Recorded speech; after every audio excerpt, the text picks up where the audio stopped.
questions. Let me ask you something that might shake you up. Why is the United States of America, the so-called champion of democracy, openly backing a nation that harbored Osama bin Laden, fuels terror networks, and has a collapsing economy over the world's largest democracy, India? You feel that fire rising in your chest? Good. Because this isn't about patriotism, it's about cold, calculated global strategy.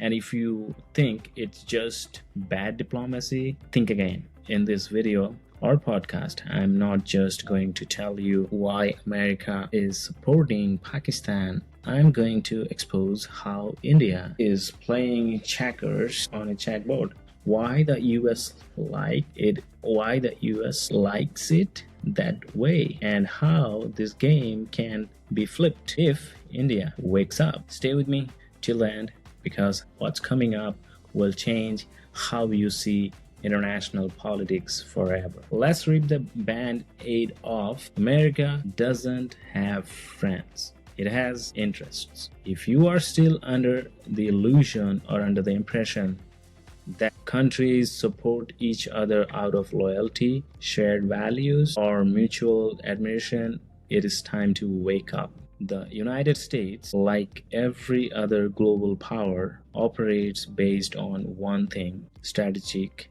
advantage. And right now, Pakistan offers that advantage more than India does in certain areas. As simple as it is. Now, before you raise your voice or roll your sleeves, hear this. This isn't about who's right or wrong. It's not about who's moral, who's growing faster, who has the better democracy, or even who's more aligned with Western values. It's about what each country can do for the US agenda.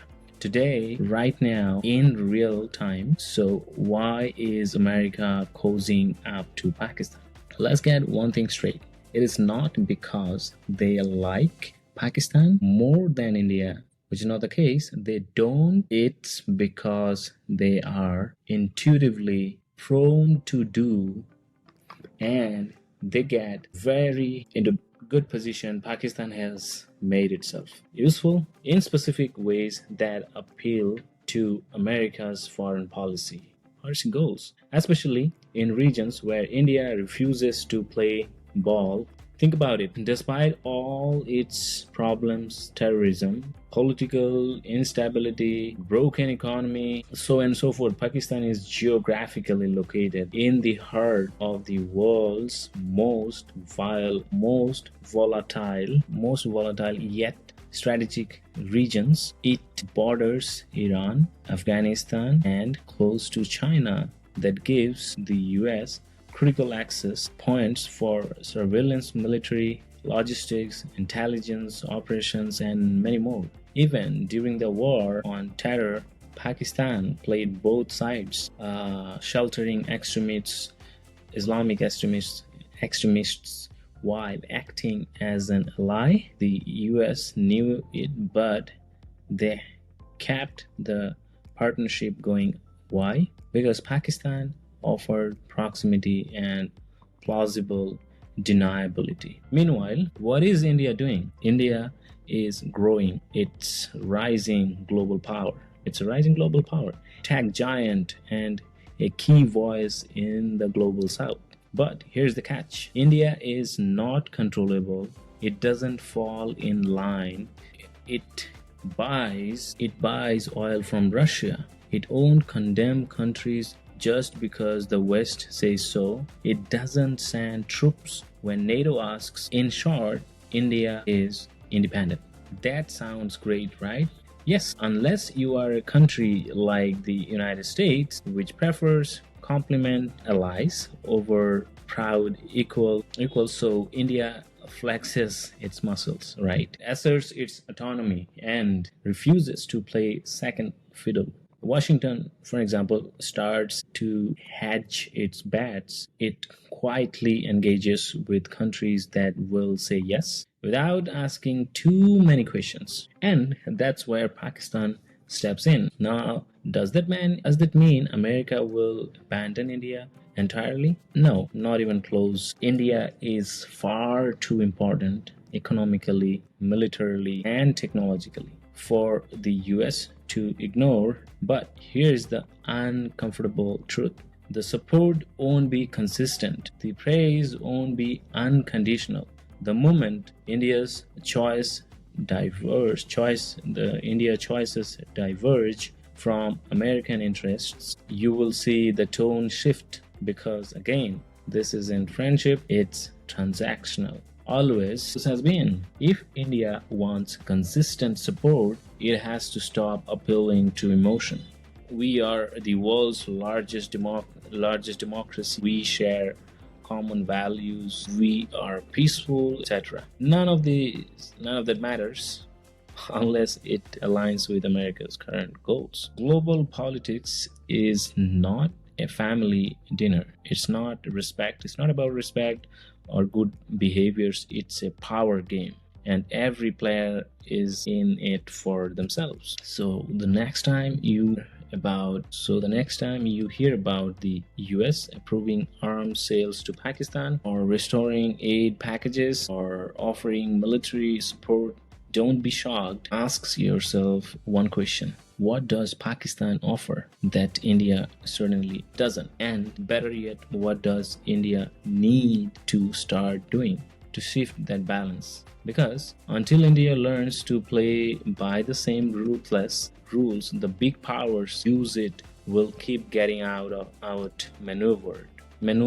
Not for lack of strength, but for the lack of strategic aggression. This is not about changing who we are. It's about more or less realizing who they are. And when you see it certainly clearly, the game changes forever. Let's talk geography. Because wars aren't just won with weapons, they are won with geography as well. When you look at the world map, what do you see? Countries, borders, flags, maybe even culture. But do you know that the Pentagon sees access points, launch pads, gateways, choke points, and from that perspective, Pakistan is a gold mine. See, Pakistan's biggest strength isn't its economy. It's not its political stability, and it's definitely not its track record on terrorism. What makes Pakistan valuable to the United States is this: it sits at the intersection of US strategic interests, bordering Afghanistan, Iran, and China. That triangle alone makes it worth watching, worth investing in, worth tolerating. Now, here's the cold hard truth. If your country lets the US park troops nearby, use your airspace or drones, set up listening posts, or support proxy operations, you become an instant ally. Even if everything else about you is falling apart, this is exactly why America has kept returning to Pakistan. Even after publicly criticizing it, remember when Osama bin Laden was found living comfortably in Abbottabad just a few years ago, thrown away from major Pakistani military base, the US was furious, but not furious enough to walk away. Why? Because in military operations, proximity beats princeliness, right? Let's break this. Proximity beats principles. Let's break it down. When the US needed access to Afghanistan after 9/11, Pakistan opened its airspace. It allowed NATO supply routes. It gave access to roads, ports, and intelligence infrastructure, not because it loved America, but because it knew how to make itself useful. Even now, as tensions rise with China and Iran, the US can't afford to have blind spot in this volatile region. Pakistan gives them eyes and ears on the ground, and that is priceless. So, where does India stand in this scenario? Geographically, India is not positioned in the same tactical corridor. Yes, it borders China, and that's crucial, but India is not willing to become a launchpad for American military operations. And that is a big deal. India values its sovereignty. It doesn't want foreign troops on its soil. It doesn't hand out airspace access like coupons. It cautions deliberate and non-iron line by the end. While that earns respect, it doesn't necessarily earn strategic favoritism. So again, what does the US choose? So again, what does the US choose? Picks flexibility over formality. It picks a Pakistan we will cooperate over an India that says we will decide on over our own terms. No, but from a military logistics point of view, when you need a place to land a plane, move equipment, run surveillance, or stage a counter troop, Pakistan gets picked because it simply makes the US job easier. That's not diplomacy, that's logistics. And here is where things get even more real. If India wants to protect its position as a top US partner, it needs to start thinking not just about trade and tech, but about tactical, not just what we offer on paper, but what we offer on the ground. Because right now, Pakistan is playing the location game and playing it well. And guess what? The US isn't going to stop using that advantage, because that's how global power works. It's opportunistic, it's fast, it's all about who can deliver under pressure. So the next time someone says, why is the US still supporting Pakistan? They mean, why does the US still supporting that Pakistan? You can answer it in one line, because when it comes to military logistics, Pakistan opens the door and India guards the gate. That might sting, but it's reality check. India needs, if it wants to shift the narrative, India has everything it needs to lead to talent, power, economy, and vision, but to outplay old power structures, it must start thinking in their language, leverage, geography, access. Once that mindset shifts, the game changes. Let me tell you, it's going to change forever. Let's stop pretending this isn't about India. This isn't even really about Pakistan. It's about China. Everything the United States is doing in Asia, every move, every alliance, every dollar spent is a part of one giant high stakes chess match. It's a chess match against its biggest rival, which is China. Now, here's the truth. Most people don't want to hear when America supports Pakistan. It's not promoting terrorism, it's containing China. Let's that sink in. See, the US isn't dumb. They know what Pakistan has done. They have read the same intelligence report. They have seen the double games, but they also know this Pakistan shares direct borders with China's most sensitive region. It's a pressure point, and Washington wants its thumb on it. And that is why US doesn't cut Pakistan off completely, even when it probably should. Because in this global power struggle, having access to China's weak spots is worth a few moral compromises. What does that mean for India? India is stuck in a weird spot. On the one hand, it's the only Asian power strong enough to challenge China militarily, economically, and ideologically. But on the other hand, India is not willing to become a puppet in the US China rivalry. It's not blindly choosing sides. India buys Russian oil, it partners with Iran, it refuses to take marching orders from Washington. And while that independence is admirable, it also makes the US nervous, because guess who's not unpredictable? Pakistan. Pakistan will play the game. It will take aid. It will nod in meetings. It will host American and convoys.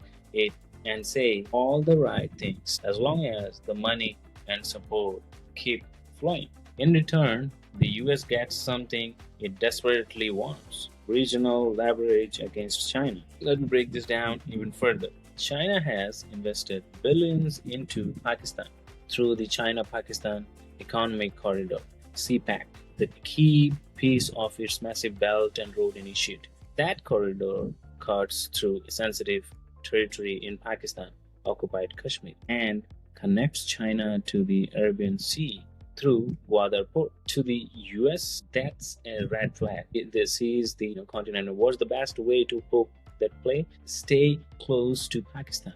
Keep tabs, keep options. Because if you lose Pakistan entirely to China, you also lose a critical foothold in the region. It's not about trusting Pakistan, it's not about keeping it in play. So the next time you see America backing Islamabad with funding, weapons, or diplomatic support, remember it's not because they forgot about India, but because they forgot the foothold in Indian weapons support with funding, weapons. Remember, it's not because they forgot about India, because they are terrified of China.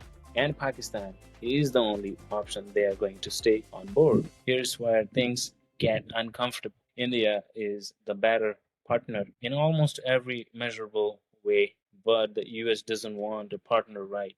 It wants a tool, and Pakistan is the best one. Despite its chaos, is playing that role. India plays long term. It plays honest. It plays principled, and that's exactly why it gets bypassed in moments when America wants access and compliance. But here's the twist, and it's big one. If India learns to leverage the China fear better, it can flip the entire board. The US needs help checking China's influence in the Indo-Pacific. That's India's golden ticket. India controls sea lines, has military credibility, tech capacity, and a global voice. If it starts packaging that as leverage and not just values, it can reframe the whole narrative. Because guess what scares Washington more than terrorism in Pakistan? A Chinese naval base in the Indian Ocean. Chinese influence stretching from Africa to Southeast Asia, a Chinese led world order. If India can position itself as the essential firewall between China and the US, past the rest of the world, not just a proud democracy but a geostrategic necessity, then Washington won't just support India. It will depend on the depths, and now we'll see clearly. Let's get one thing straight. India is not a follower. It doesn't bend to pressure. It doesn't jump at commands. It doesn't shift policies to impress Washington, Moscow, or Beijing. And while that earns respect globally, it's also exactly why the US doesn't fully trust India. Sounds unfair? Maybe, but this is how global power works. Independence is admired, but rarely rewarded. Obedience is valued more than principle. Let's talk facts. India has made it crystal clear in recent years it will not take sides in the West's conflicts. It will not cut ties with Russia just because America and Europe say so. It will continue to buy discounted oil from Moscow, engage diplomatically with Iran, and chart its own path. And in doing so, India is challenging the Western script. Now, don't misunderstand this. India's independent stance isn't it wrong? In fact, it's courageous. It's visionary. It reflects a mature, self-reliant power. But in the real world, in Washington D.C. and NATO's strategic Rome, this kind of independence makes you unreliable. You know that. The US hates more than an enemy, an ally it can't control. So when India says we will decide for ourselves, America hears we might say no when you need us most. And that makes them nervous. Let's rewind it. When the Russia-Ukraine war broke out, the entire Western bloc expected India to jump on board and the sanctions train. Instead, India did the opposite. It ramped up oil purchases, negotiated trade in rupees and rubles, and doubled down on military hardware agreements with Moscow. To Washington, this wasn't just unexpected, and that was unacceptable for them. There was unacceptable alignment, dependability under pressure. And India, with its non aligned legacy and multi directional diplomacy, doesn't fit neatly into that box. Now, in contrast with Pakistan, yes, it's messy, yes, it's unstable, yes, it often plays both sides, but when the US dials the phone and says we need access, Pakistan says yes, boss. It's all is yours. When America needs supports in the UN or boots near the flashpoints, they say yes, boss. We're the beggars. You're giving me money, land, territory, everything is yours. You go and you negotiate and you access it. So here's the game where India is behind. India questions the game, and here's where the backlash begins. India's independent foreign policy, while bold, has created discomfort among US policymakers. It's seen as too neutral, too cautious, and at times even too ambitious for a partner who won't follow Western lines. So, what happens? America begins to think. It pulls Pakistan closer, even if it doesn't fully trust Islamabad, because at least Pakistan is more playable and the message becomes clear. Be useful, not just principle. This isn't about ideology, it's about leverage. India's strength, its independence, is ironically what keeps it at arm's length, because in moments of geopolitical urgency, the US wants action, not discussion. It wants alignment, not autonomy. But here's the wake up call for India. Being independent is not enough. You have to be indispensable. That means proving to the US and the world that India isn't just doing its own thing, but that its independent choices actually stabilize the global order. That refusing to pick sides isn't passive, it's powerful. That India's stance brings balance, not confusion. The challenge is not to abandon independence. Here, the challenge is but to package it strategically, because the world respects power, responds to influence. Right now, India is seen as a sovereign power with a backbone, but not always as go-to partner in a crisis. That perception needs to change, and India has the tools to do it: economic out, military credibility, technological leadership, cultural diplomacy, a booming youthful population with global vision. But all of that must translate into one clear message. We may not obey, but we deliver. We may not follow, but we lead. Once that narrative is crystal clear, the US will have no choice but to treat India not as an alternative, not as an option, not as a fallback, but as the first call. Until then, Pakistan, with all its flaws.